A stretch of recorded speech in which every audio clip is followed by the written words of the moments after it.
Hello there and welcome to another one of these Lexical Lab 1 minute English videos. If you like this video, make sure you subscribe to our YouTube channel and check out our website www.lexicallab.com to find out more about our online language lessons.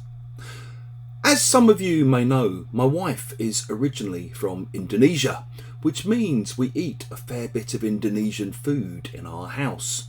And Indonesian food has, quite rightly, a reputation for being rather spicy. So we're slowly trying to get our kids used to eating quite hot food. We're slowly upping the spice level of the dishes that we cook for them. My son, who's only 11 at the moment, is still a bit paranoid about eating super spicy food. He's worried about burning the inside of his mouth. And so he'll often ask how many chilies are in a dish. Usually we tell him a little white lie and say, just the one. Yesterday when he asked, my wife told him, just the one, and then turned round to me and whispered, I've added about 3 more for good measure.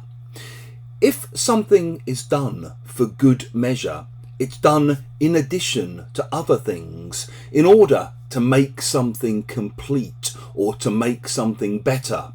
It's often used when you're talking about how to cook something. So you might say, yeah, when the pasta sauce is like that, just add a splash of red wine for good measure. Another example I heard recently was someone talking about their CV and saying, yeah, I've been revamping my CV because I'm looking for a new job at the moment.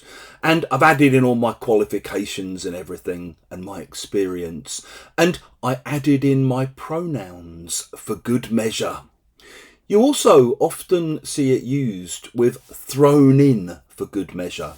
So you might see a book or a TV series or a film described as a conventional love story with a murder mystery thrown in for good measure.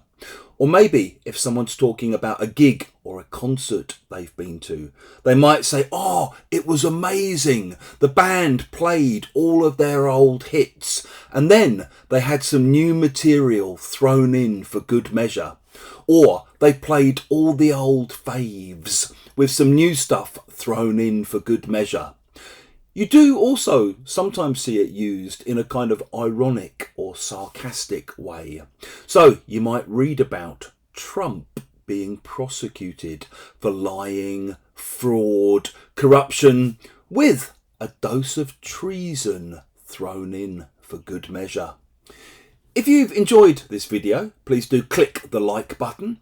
Please share it with your friends, your students, your colleagues, and in the comment section below. We'd love to see examples of how you might use for good measure.